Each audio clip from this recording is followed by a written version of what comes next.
Hi everybody, welcome back to another lecture. We're going to be talking about a new circuit element called an inductor. And an inductor is simply a circuit element that is made up of a coil of wire. And it's going to do everything that a current carrying coil did in the previous sections. So let's get introduced with the idea of what an inductor does. So an inductor has a property called self-inductance. We've already kind of seen how that works, how inductance works, right? In the transformer of the previous section, we saw that a transformer works by the mutual inductance of the two coils that are wrapped around the iron core. We saw that a current produced in one coil created a magnetic field, which changed the magnetic flux through the second coil. And that change in magnetic flux induced an EMF and an induced current in that second coil. And so that was created by mutual inductance, right? One current creates a magnetic field that changes the magnetic flux through a second coil and thus produces a current. And this induced EMF is created to oppose the change in flux that created it, right? That's Lenz's law. So an inducting coil that is used in a circuit is simply one of these coiled wires, which carries a current. And if it's hooked up to a circuit, we get current to flow through that wire. Well, the current that comes out of, let's say, the power supply produces a magnetic field in the center of the inductor. And guess what that magnetic field does? It creates a change in flux and thus induces a second current, not pictured here, but a second current that is created by this changing magnetic field, which was created by the first current.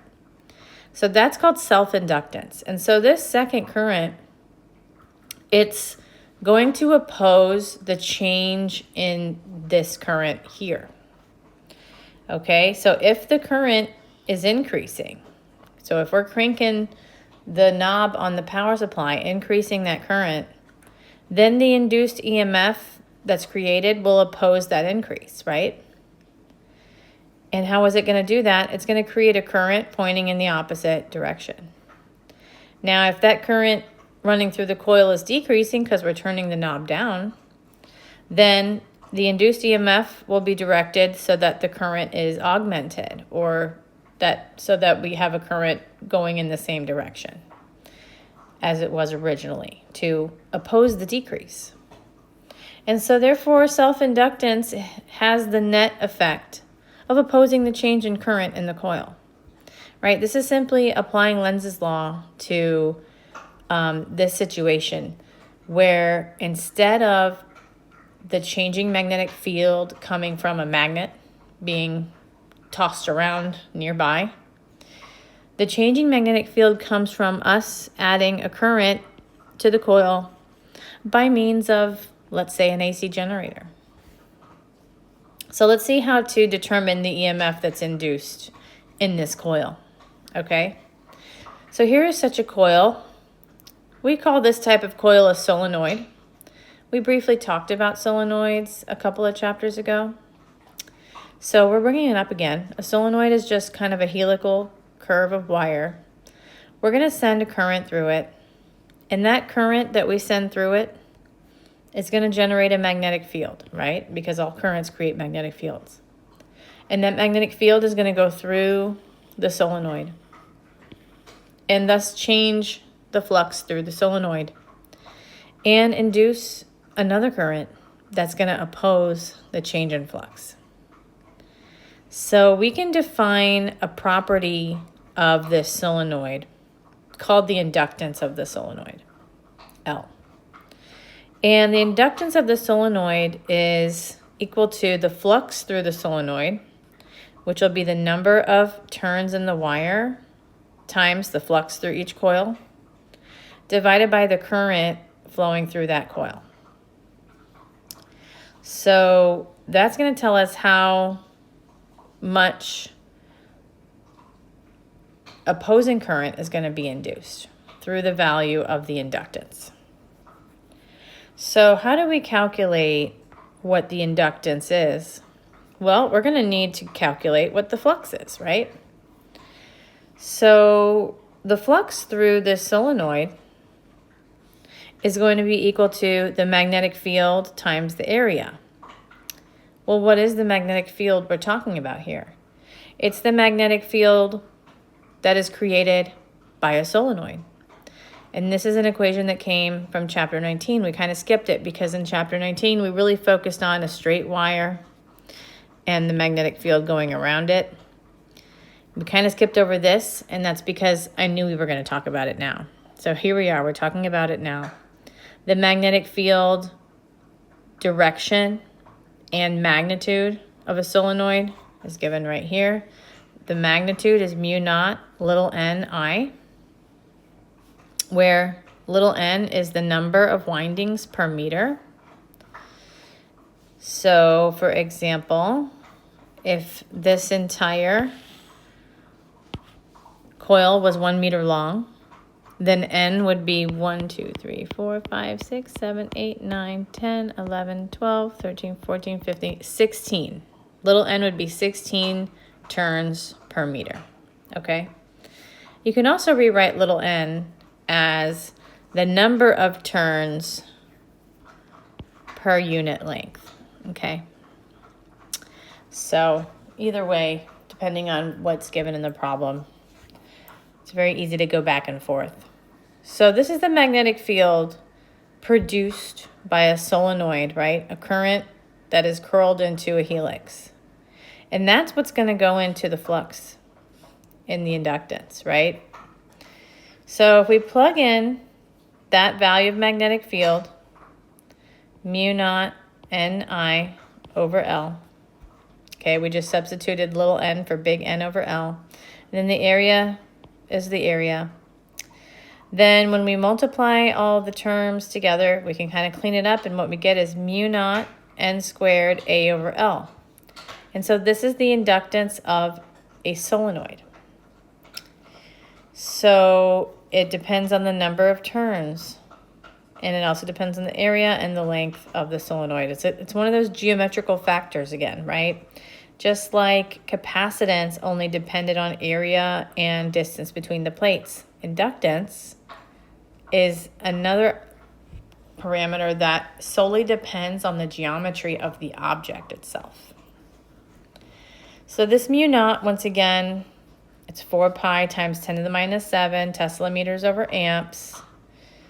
But now that we are exploring a new term that has mu naught in it, we can kind of see another set of units come out of it.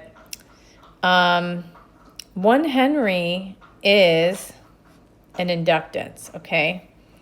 The units of inductance is 1 Henry. So if this entire term here is a Henry, and this is no units, this is meters squared, and this is meters, well then a mu naught must be a Henry over meter. Okay, so it's just kind of like there's a new way we can express the units of mu naught using the unit of inductance, which is a Henry. So the unit of inductance is a Henry. How big is 1 Henry? Well, let's do this example. Let me go ahead and erase all this. This is already posted, but we can work it out together here. Is this going to delete everything? Yes, it always does that because of how I copy and paste. Well, let me leave my picture there. And let me just see if I can't just delete this text and we can rewrite it. There we go. There we go. Let's see if I picture. So what we're doing here is we have, I'm going to leave that part too. So we decide to create a solenoid, okay? And we want the inductance of that solenoid to be 1 Henry.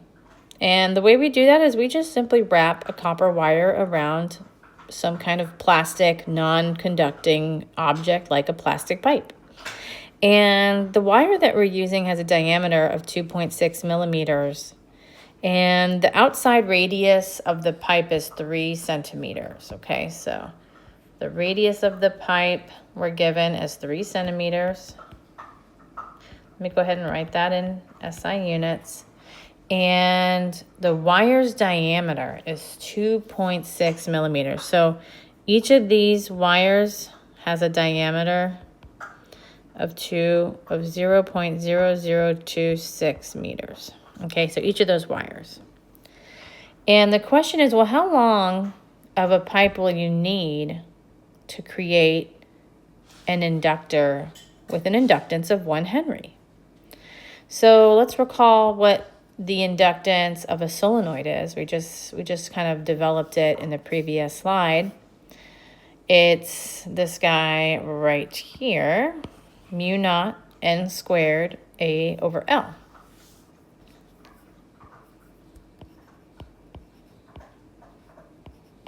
Okay. So if we need an inductance of 1 Henry, then we need to figure out what L needs to be in order to make that true. So we know mu naught is 4 pi times 10 to the minus 7 henries per meter. But we don't know the number of turns around that pipe, do we? We do know the area, however, pi radius squared, right?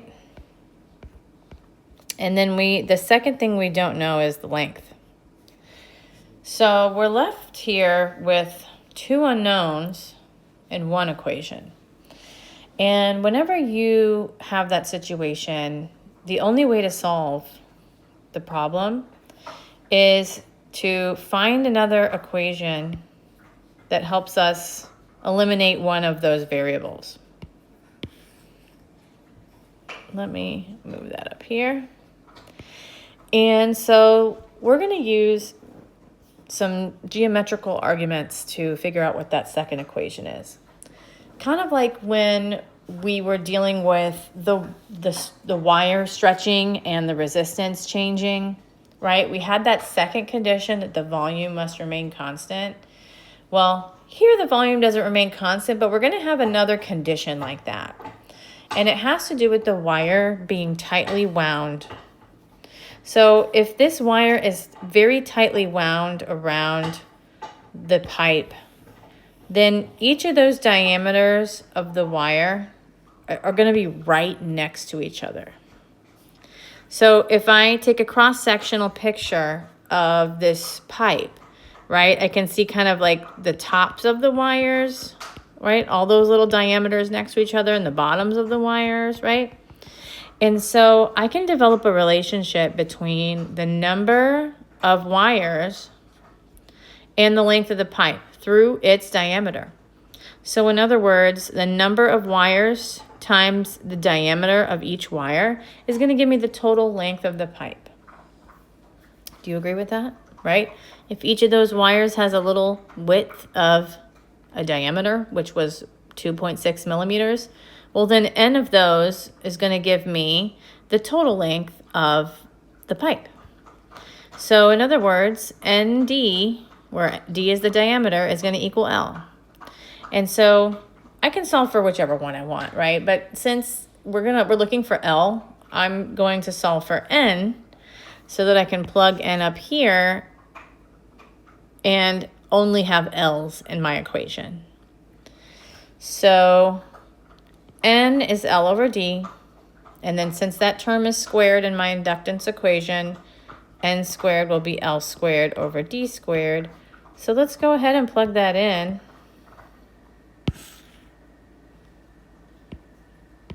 I'm going to be lazy and not write it, but copy it.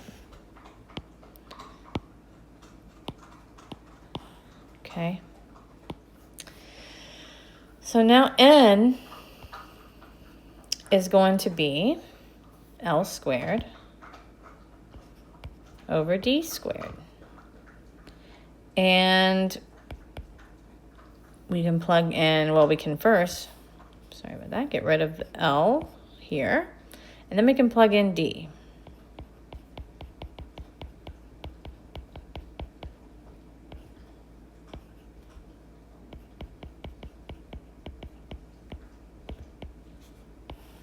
D was 2.6 millimeters, 0.0026 meters, and that term is squared. So now we have just our little lonely L here. We can solve for L, okay? We can rearrange this equation, certainly, and solve for L. So that is what I did. Let's see, this is all just what I just wrote. Sorry, my dog. And here we go. So we solve for L, and we're going to get a very surprising number, okay? 1,902 meters. That's how long that plastic pipe needs to be. Where the heck are we going to get a pipe like that? Well, you don't, okay? So in other words, to turn that into maybe something you can kind of wrap your head around, that's roughly 1.2 miles long, okay? That's a gigantic pipe. So guess what? We're not going to be making inductors that have 1 Henry in the lab, okay? We're not going to be doing that. So 1 Henry is a very large unit in the same way that like 1 farad capacitor was very large, okay? There's many ways where we can create large inductances by using magnetic materials and other things. We're not really going to be venturing into that, but the way that we understand inductance right now in this course is inductance is a very large unit. And so we're going to be dealing with microhenries, nanohenries, things of that nature, okay? So it's kind of a fun exercise. It's got the same problem-solving technique as that resistance problem that was on the exam and also in an example where you had that second condition in there that you needed to solve the problem. So what about the EMF of this inductor, right? What's the current and the voltage that is produced when a current is flowing through that inductor? Well, we can find an expression for that. We can use the definition of inductance along with Faraday's law / Lenz's law. Well, we know if we rearrange inductance, okay, oops, wrong. We rearrange inductance, right? It was originally, we had L equals N phi over I. So if we rearrange it and we put on the left-hand side the total flux through all of the loops, then what we can see is that looking at Faraday's law, where the EMF created is the change in the total flux with respect to time, we can make a direct substitution and see that the EMF produced by an inductor that has inductance L is delta Li over delta T. But L is a constant, right? L, if we have one inductor there with length L and area A, number of turns N, none of those parameters are changing with time. So if we take that L out of the deltas, we can see that the voltage that is produced across an inductor is going to be proportional to the inductance and that rate of change of current, which makes sense, right? Because EMF is produced by a changing magnetic field. And if that magnetic field is changing at a faster rate, then you're going to get a higher EMF. Well, that magnetic field is produced by the current that we have flowing through that coil. So if the rate of change of current is getting really big, well, then the voltage is going to get really big by the same idea. And then look, there's a negative sign there too, right? Just like in Lenz's law, because that voltage is created to oppose the change in current. So if the voltage is increasing, if the current is increasing, then the voltage created will set up a current to decrease it. And if the current is decreasing, then the voltage created will set up that second current to point in the same direction that the current was originally going, right? To oppose the decrease. So let's take a look at that in pictures, what I just explained, right? So in the first case, let's say that we don't have a changing current. Let's say that we're putting a DC current through the inductor. Well, guess what? You're not going to have any voltage across that inductor. It's going to look like nothing's there, okay? Why? Because di dt is 0, and therefore V will be 0. Let's look at what happens when you have an inductor with increasing current. Well, the current's going to get larger. Let's say the current's pointing to the right, and it's getting larger with time, okay? Well, then the voltage across the inductor is going to be negative. And why is that? Well, because look up here, di dt is positive, L is always positive, and so then you just have that negative sign in front. And so you're going to have a negative voltage. And the effect of having a negative voltage, remember that current always flows from positive to negative. So having a negative voltage sets up a current pointing in the opposite direction as this original one down here, and thus acts to reduce this increase, right? It acts to reduce the increase in current. And so that's kind of exactly what Lenz's law says, right? The magnetic field, the magnetic flux change induces a current that creates a magnetic field that opposes that original flux change. So that's exactly what's going on here, except we're talking about current instead of magnetic field.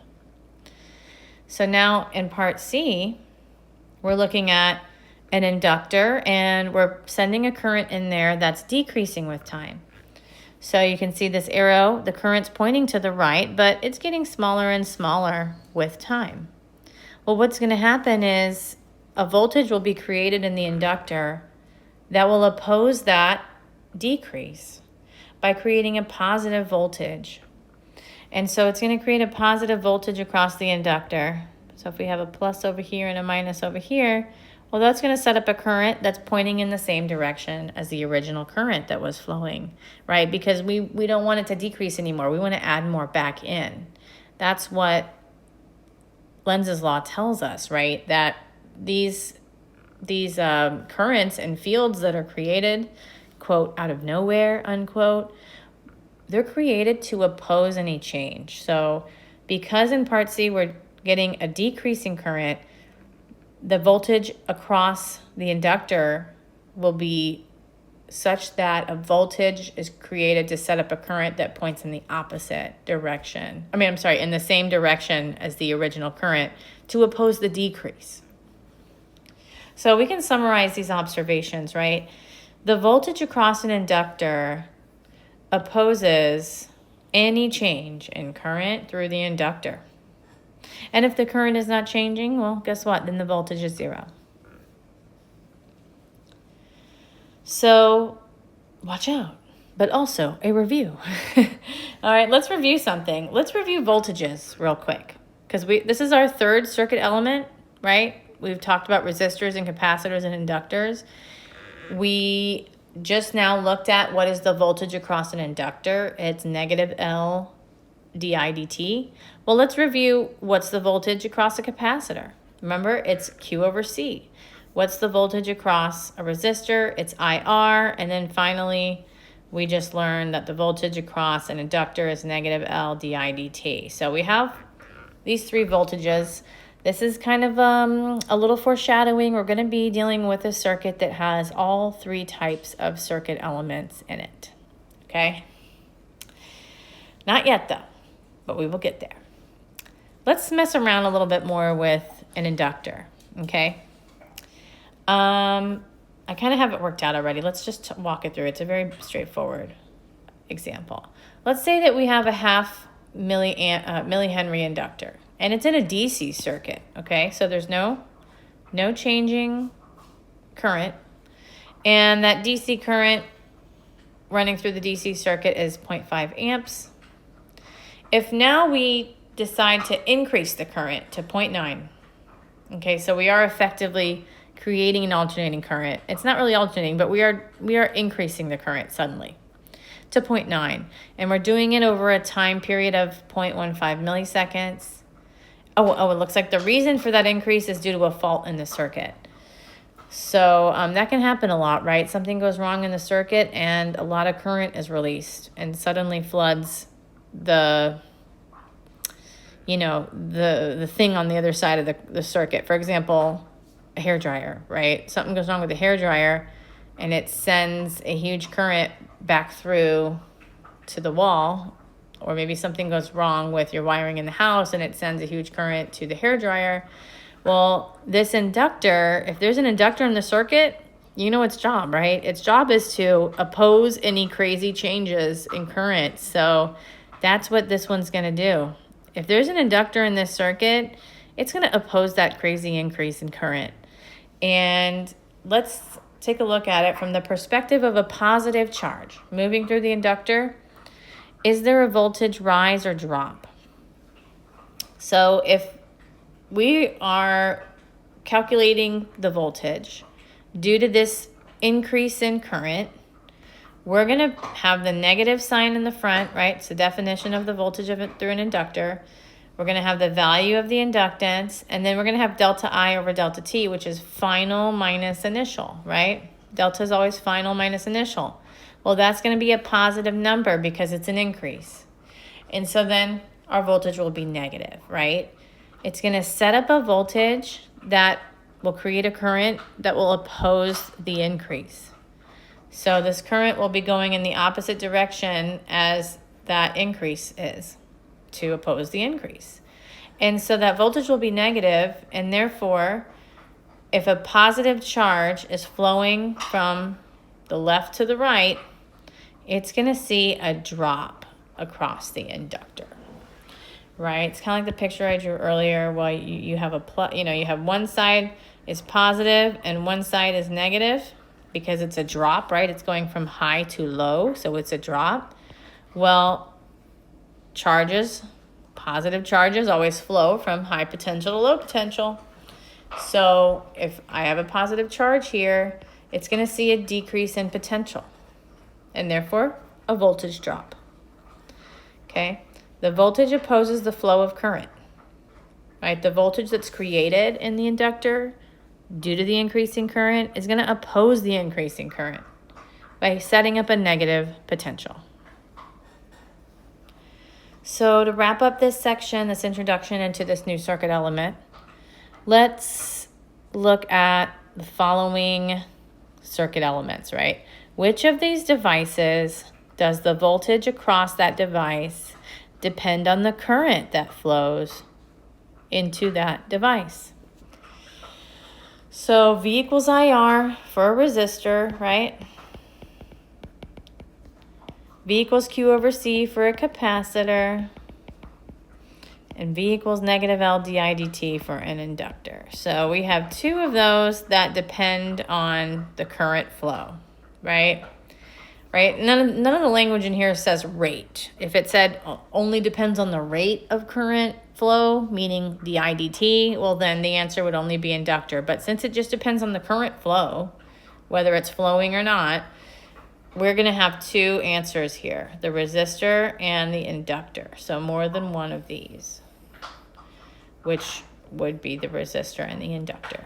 Okay, right? Because those two depend on current. One's a rate of change of current, but they still depend on current nonetheless. So the inductance of a coil equals the net magnetic flux through the coil due to the current that is being pushed through it by an AC generator, power supply, okay?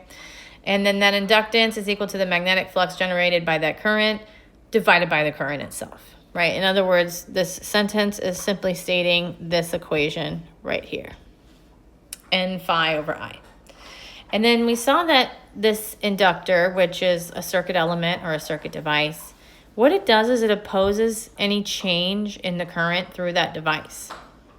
So if the current flowing through an inductor is increasing, then the voltage across the inductor is going to be negative because it's setting up a current in the opposite direction to oppose that increase. And if we put a negative, or if we decrease the current through the inductor, then that inductor is going to set up a voltage, a positive one, to keep more current flowing in that same direction to oppose the decrease. Okay, and you can kind of see the parallels between when we talk about a magnetic field change creating a magnetic flux in I versus the inductor.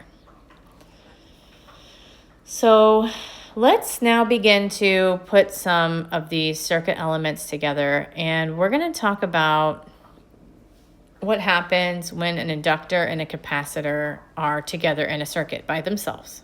Okay, no power supply. If that capacitor is initially charged, okay, we charge it up and then we hook them up together with the inductor, something really cool is going to happen. So this type of circuit we call an LC circuit, okay, right? It's just a circuit made up of an inductor and a capacitor.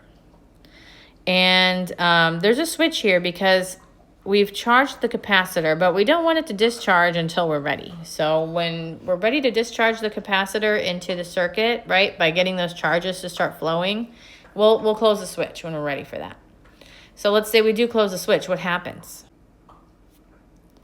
So here's a schematic of what happens when the switch closes.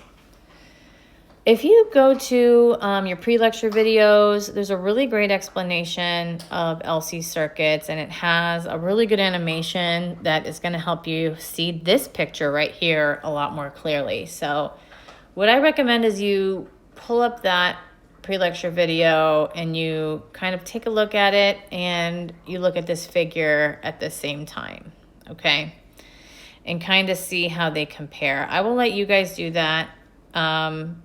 Because I feel like it'll do a better job than just me going over that figure, this figure right here,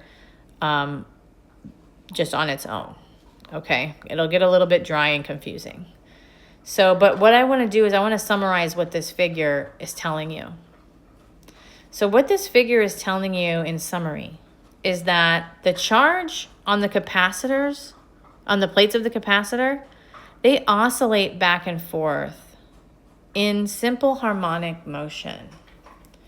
Okay, so meaning they oscillate back and forth without any loss of energy, and they would oscillate, in an ideal system, the charge would leave one plate, build up on the next plate, leave that plate, build up on the next plate, and do that forever and ever and ever without any loss of energy, and it would resemble simple harmonic motion. Okay, so that might sound familiar, simple harmonic motion. We're going to dive into that.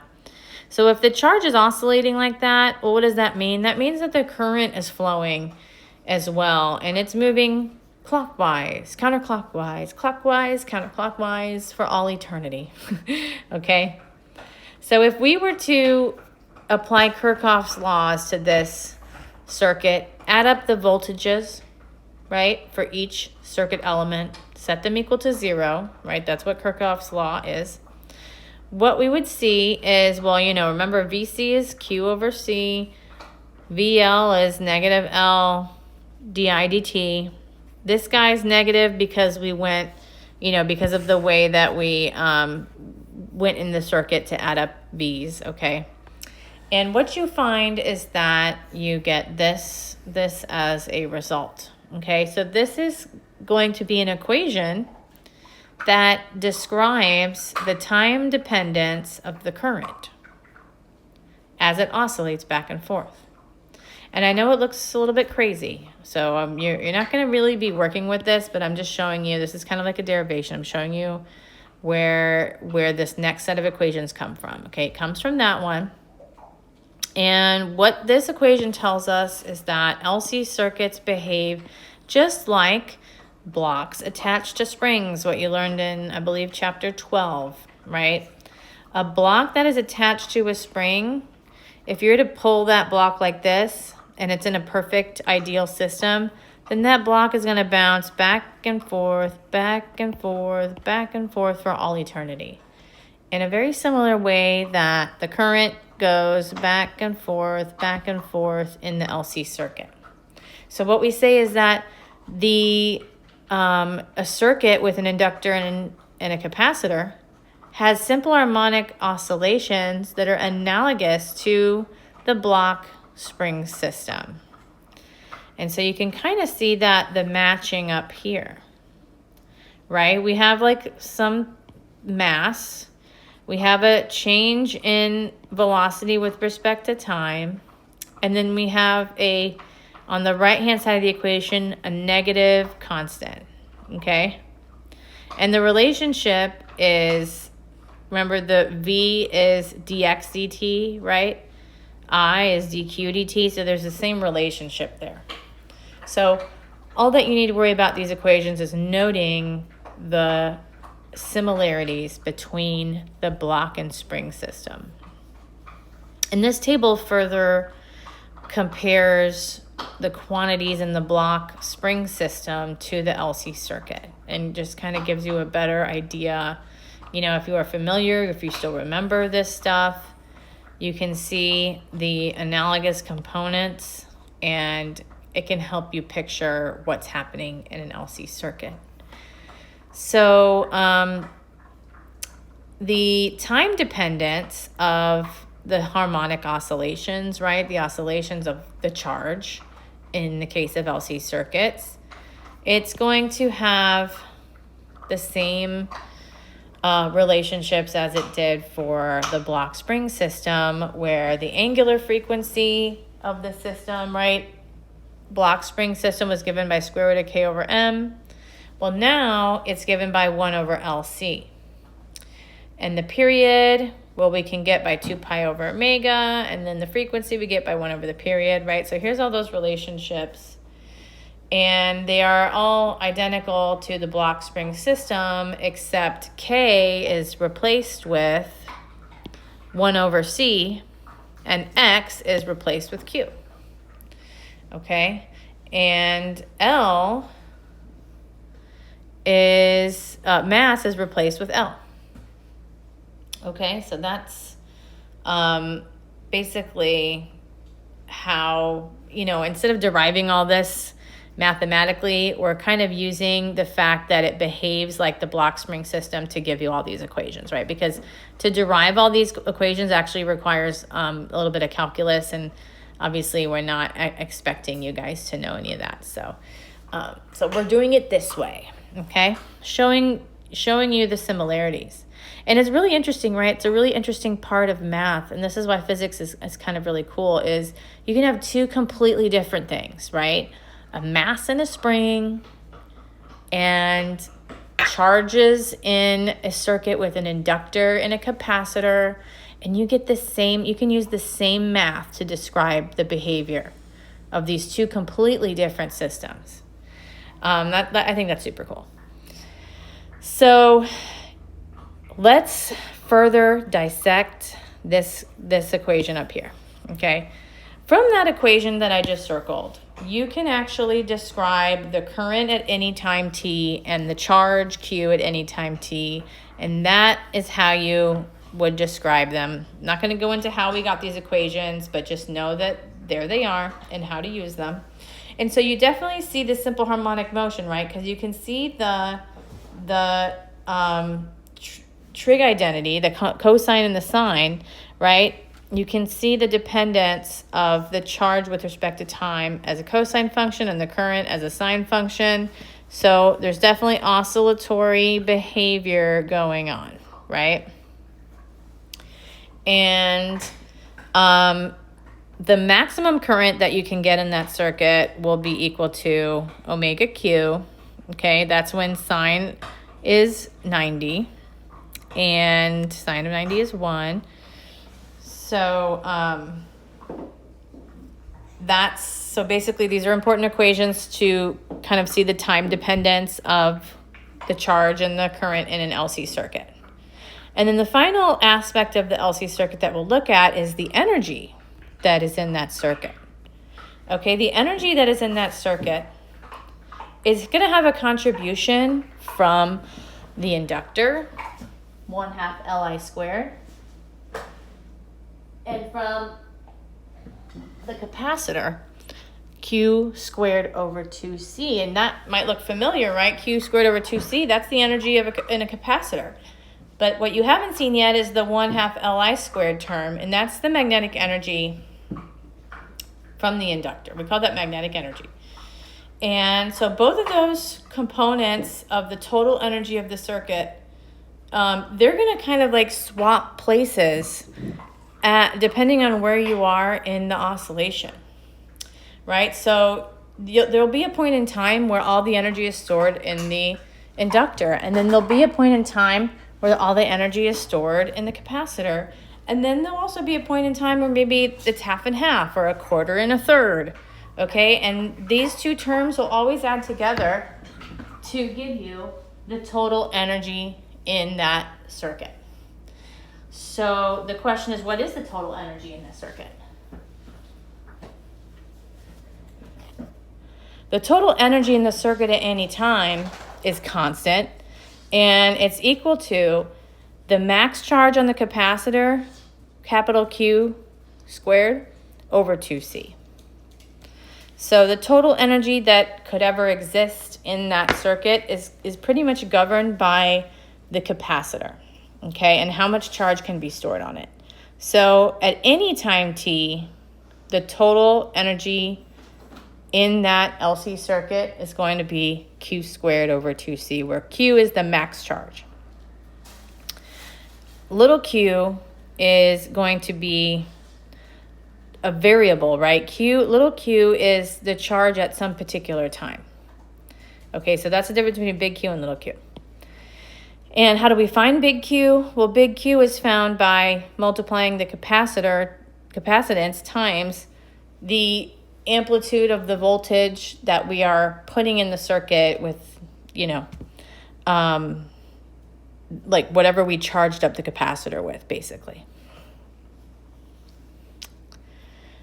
So let's do an example.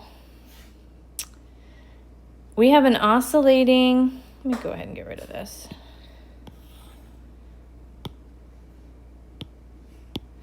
Of course, why do I always do this? So we have an LC circuit, right? So that means Q and I are oscillating around. And the inductor is 2 microhenries. And the capacitor is 10 nanofarads.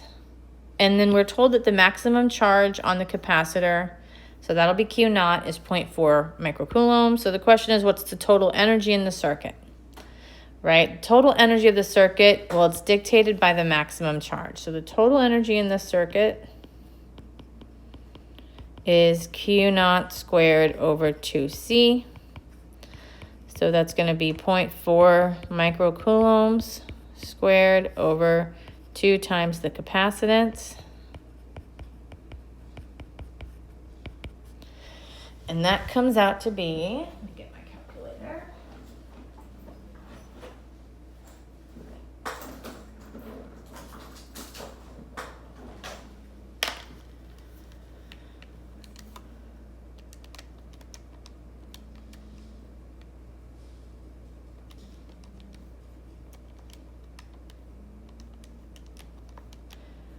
Okay, 8 times 10 to the minus 6 joules, so 8 microjoules. So that's how much energy is in that LC circuit at any time, right? And that energy, total energy, part of it will be due to the magnetic energy and part of it will be due to the electric energy. Okay, but we don't know which is which at this point in time. All it was asking was for the total. But now in part B, let's say that we know at one point in time, 1/4 of the total energy is electric. And if that's the case, what is the charge on the capacitor and what is the current in the inductor at that time? So we know that the total energy is 8 microjoules. And 1/4 of that total is the electric energy.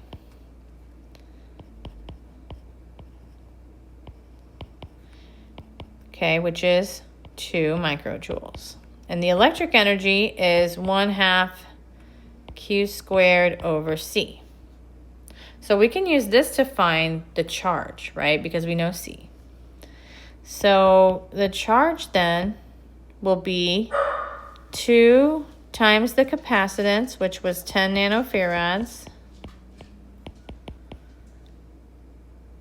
times 2 microjoules, square root. All right, all I did was move this 2 over here and move this C over here and then take the square root of Q. And so the Q then, the charge in the capacitor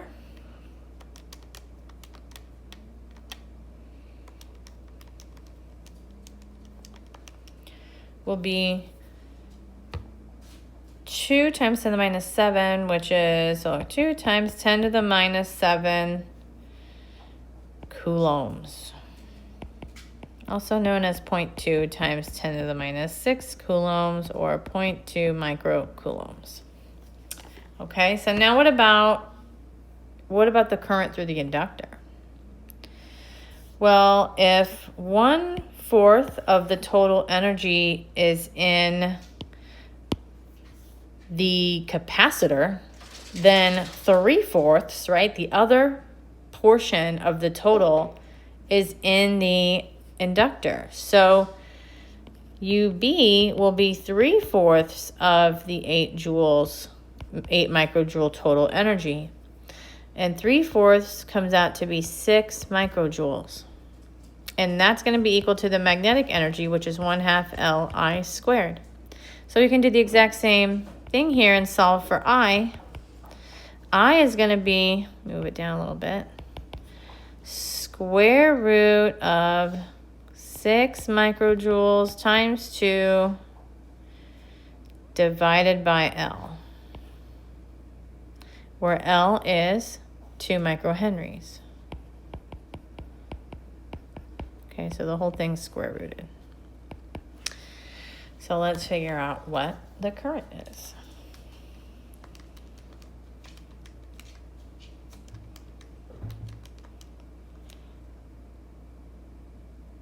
Square root of 6, which is 2.45 amps. Okay, so at the moment where 1/4 of the energy is stored in the capacitor, we have a charge of 0.2 microcoulombs, and the current through the inductor at that time is 2.45 amps. Okay, so this example here is a great one that, you know, a test question would, you know, have very similar steps. Okay, it's a very straightforward application of the equations. So let's take a look at this final conceptual question for this section, wrap up this section here. If we have a LC circuit that oscillates at a frequency F when the maximum capacitor charge is Q, if we were to double that Q, what would the new frequency of oscillation be? And so the problem solving steps here is, maybe you would say, okay, well, let me look back at the frequency equation, okay, and I'm going to take a look at it and see, does it depend on Q at all? And you'd be like, well, I only see L and C. Do one of those terms depend on Q? And you may go far back as to say, oh, I remember this equation from chapter 17, right? The charge on a capacitor equals the capacitance times the voltage across the capacitor. So maybe if Q changes, C would change, but it actually doesn't, okay? So I just wanted to kind of follow this through because I'm wondering if this is what a student would go for, and if I show you the mistake, then you won't ever make it, right? This is actually not true, and because this is where the math and the physics diverge, right? Mathematically, you're looking at Q equals CV, and you're like, wait a minute, if I change Q, one of those numbers on the other side has to change. But yeah, one of those numbers on the other side of that equation has to change, and it's not C. It's actually the voltage. And that's because C, the capacitance, is defined as the ratio of the charge to the voltage. So if you change the charge, then the voltage has to change to keep C constant. And C actually, remember, is a geometrical factor. It only depends on the area between the plates and the diameter and the distance between the plates. right? So those are the only ways we can change C. So hopefully the conclusion that you would come to is that, okay, none of these things depend on Q naught. So none of those things would change the natural frequency of this circuit, okay? So no 2F, no F square root of 2, no F divided by square root of 2, no F divided by 2, right? So the correct answer would be none of these, right? So the frequency of the circuit only depends on the value of the inductor and the capacitor. So to wrap up this section, right, we took a look at a circuit made of an inductor and a capacitor. And we used an analog from chapter 12 of a mass spring system because both of these systems oscillate harmonically. Okay, so you can represent the position and velocity of a block on a spring using sines and cosines. You can represent the charge and the current using sines and cosines, okay? Lots of analogies between the two systems. And what we saw is that the frequency in which this oscillation occurs depends on only L or C, and C. And finally, that the energy in that circuit, it kind of oscillates too, right? The energy in the circuit jumps between magnetic energy and electric energy, where the total energy is equal to max charge on the capacitor over 2 times the capacitance. Okay? So the final section of this chapter is combining all 3 circuit elements together in what we call an LRC circuit. And we're going to power that circuit using the AC generator or the AC voltage source that we discussed in the end of chapter 20. We're going to connect the inductor, resistor, and capacitor in a series circuit. And we're also going to talk about an interesting phenomenon when you have those 3 elements in a circuit attached to a voltage source where you're able to change the frequency of that voltage, okay? So let me provide you a little motivation here. When you turn on the radio in your car, you expect, you tune the station, right? And you expect to hear just that one station. But if you were to flip that dial very quickly, you would hear all the stations being played, right? So the car antenna is simultaneously bombarded by signals from all local radio stations, right? A ton of them. So the question is, how does the radio know which signal to play? You tune the radio and you pick a frequency, right?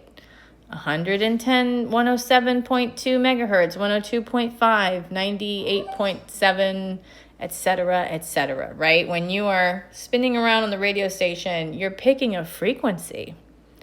And the radio circuit in your car is essentially a combination of an inductor, resistor, and a capacitor. And your car is powered by an AC voltage powering that radio. And so what you're doing is you are putting that circuit in resonance.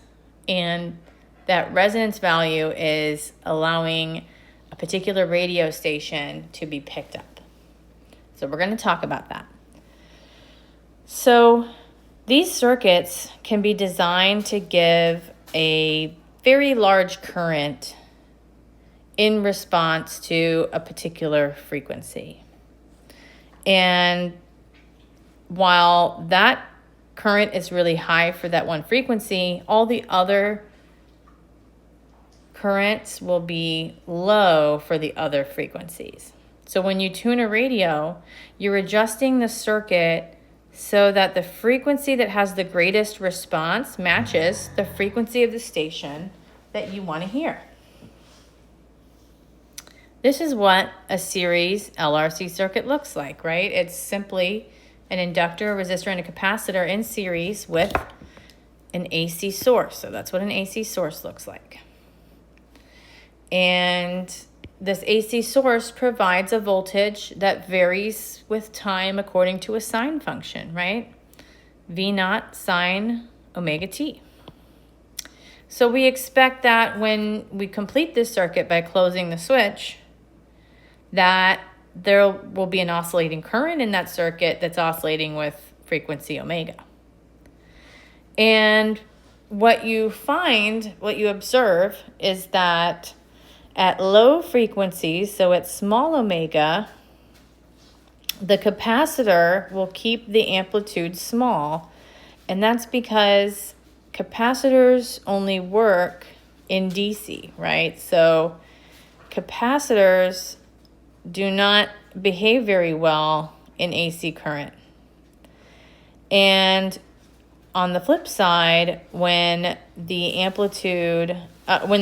frequency is high, the current amplitude will be small because of the inductor, and that's because inductors, when you change the current very frequently, right, rapidly, what happens is a voltage is created to oppose that change. So effectively dampening out the circuit completely, dampening the current out, right? Because that voltage is created to oppose the change. But somewhere in the middle, between the high and the low, you could get an effect called resonance, and we'll get to that. So let's apply Kirchhoff's loop rule to that circuit, okay? The voltage source is simply V of t, the voltage across the inductor, L di dt, voltage across the resistor is IR, and voltage across the capacitor is Q over C. Okay, and they're all equal to 0 because that's how we apply Kirchhoff's loop rule. That equation is obviously even more complicated than the one we saw for LC circuits. And don't worry, I'm not going to make you solve it, right? I'm just going to give you the solution because the way you solve this equation is, through calculus. So the solution to this equation is that the current at any time t, so we're only going to care about the current, we're not going to care about the charge. The current at any time t oscillates with the sine function, and the amplitude of that current is the amplitude of the voltage source divided by this new quantity Z, which is called the impedance of the circuit. So Z is spelled out, is a very kind of long equation. It relates the frequency multiplied by the capacitance to the frequency multiplied by the inductance, and that's squared, and then the resistance squared is also in there, okay? So this impedance Z, we're going to talk about what it is. Finally, this phase constant is spelled out right here, but you don't need to worry too much about the phase, okay? We're not going to discuss the phase, so don't worry about this. Focus on impedance and this current equation. So what is impedance? Impedance is like an AC resistance. It's a resistance to an AC current or voltage. So what you can see is in this equation up here that the smaller the impedance, right, as this guy in the denominator gets smaller, the current is going to get bigger, right? So if we mess around with this impedance value, we can make this current go up really high. And that's a good thing. So the impedance is the resistance to AC, circuits, if you will. And so if we can decrease that impedance, right, nothing is going to inhibit the current from flowing. And so therefore we can get as much current as we can out of this circuit. So you can think of impedance as kind of the effective resistance of the circuit to an AC current. Okay? So impedance is small. If we take a look at the impedance equation, how can we minimize it? What can we do to make Z small? Well, we can take a look at this section of the impedance, And we can minimize it, right, by setting this term equal to 0. So when we do that, we see that the square is going to go away. And what we're left with is 1 over omega c minus omega L equals 0. So if we solve that further for omega, what we can see is that there is a particular angular frequency at which we drive the circuit with or power the circuit with that is going to make z small. And that value of omega is square root of 1 over LC, which looks very familiar, right? This is what we call the natural frequency of this RLC circuit. This is going to, if we plug in omega equals 1 over square root of LC, z is going to be 0, or this term of z is going to be 0, and z is going to be its smallest possible value. And therefore, the current will increase. So this is called the natural angular frequency of the circuit. And we're going to use the symbol omega naught to kind of differentiate it from the frequency in the previous section. And so if we were to turn the power supply, the AC voltage source, to this particular frequency, then the current would oscillate as if the AC source and the resistor weren't even there. The current will oscillate as if it's simply an LC circuit. So we call this effect resonance, okay? So what we see is that when we are sending in a current with frequency 1 over square root of LC, then, actually there's a square root missing here. I just noticed that. That should be square root. Then the current amplitude becomes from V over Z to V over R, right? Because Z, if we send the circuit, if we drive the circuit at a frequency omega naught, then this term becomes 0, and all we're left with is Z equals square root of R squared, which is R, okay? So we get our maximum current out of there. So the question is, why does this resonance happen? Well, that's because at low frequencies, the capacitor suppresses the current, as we discussed before. And at high frequencies, the inductor suppresses the current. So somewhere in the middle, in the happy spot, is where you're going to find the resonance. That one special frequency, which we call the natural frequency, is going to make the effects of the capacitor and the inductor cancel so that the current in the circuit has its maximum amplitude. And if you look at this picture here, you can kind of take a look at what happens if we change the resistance now. And the resistance being low, medium, or high, it doesn't actually affect the frequency at all, right? The frequency at which you reach a peak still occurs on this dotted line for all three of those lines, blue, red, and green. But the shape of that peak does change. It gets squashed with a higher R. It gets kind of like spread out, right? You get a couple more frequencies that have a very high, relatively high current amplitude to itself, but not as high as when the resistance is low. Okay, so changing R, it does not alter the frequency at which you get resonance, but it does change the shape of the peak. So let's do this example. And let's say that, we have a radio. I mean, all of us have radios. I don't know if many people still use radios, do they? So, yeah, that's not going to work.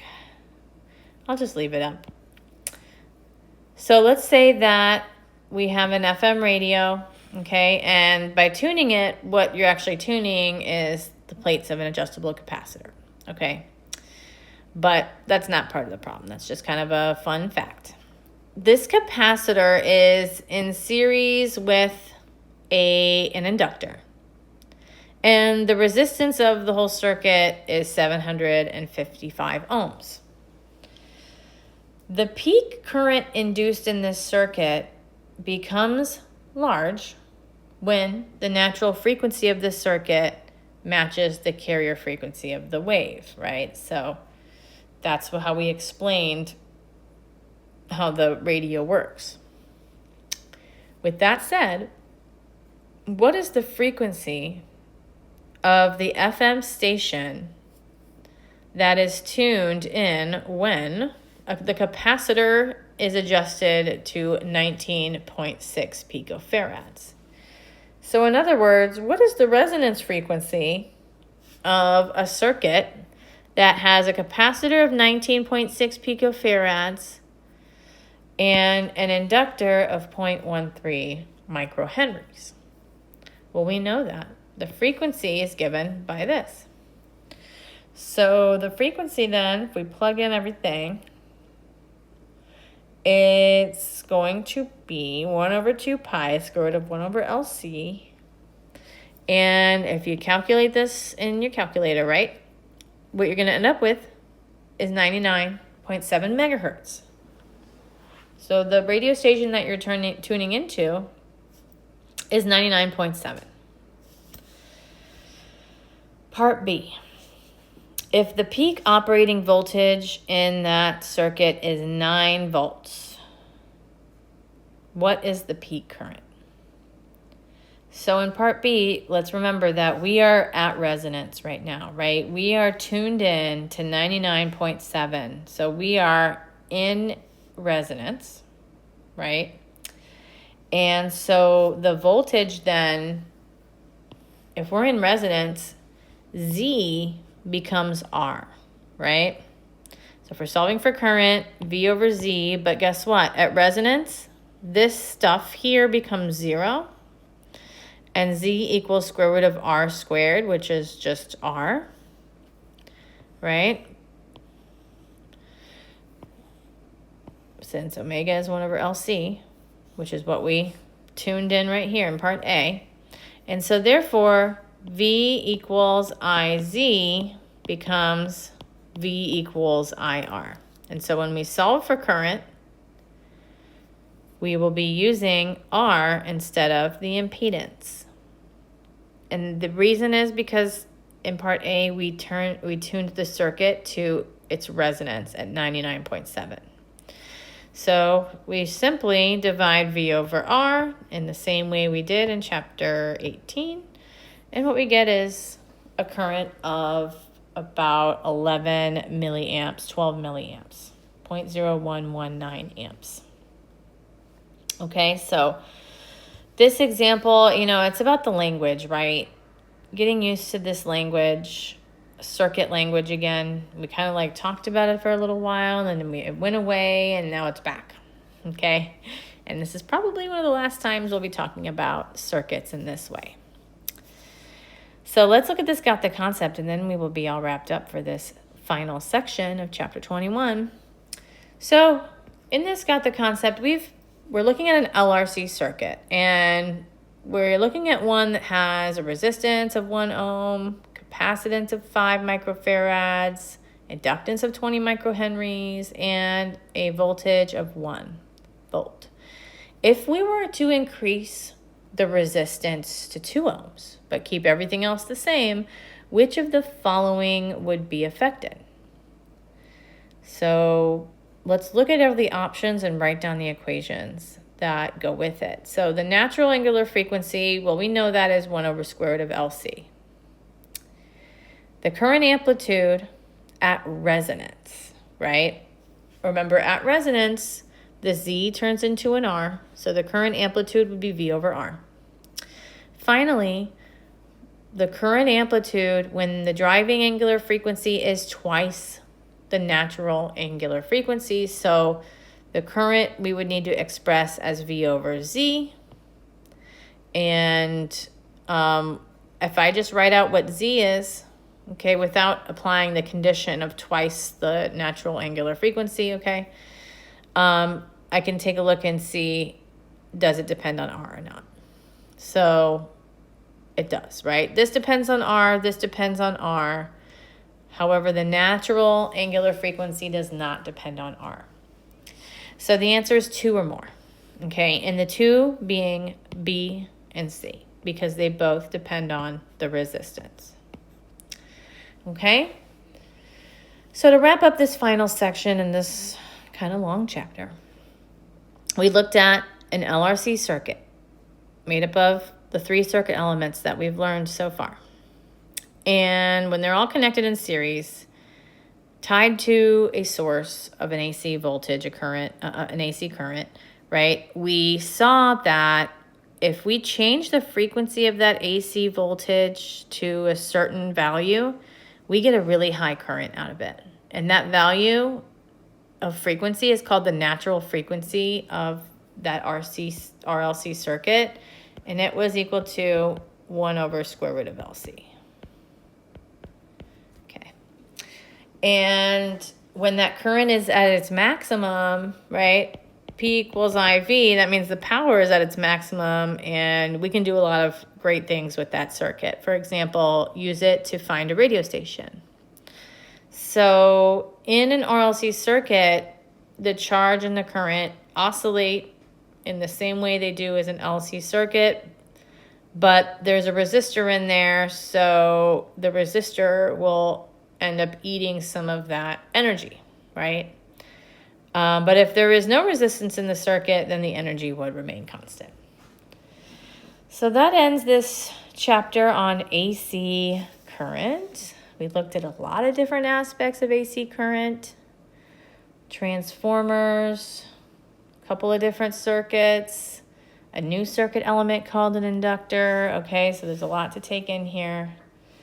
Feel free to reach out to me if you have any questions, and I will also be posting some videos, supplemental videos for you guys from some people on YouTube that I've vetted. And also you will find the pre-lecture videos very helpful for this chapter. So rewatch those, take notes on those. Okay? Good luck.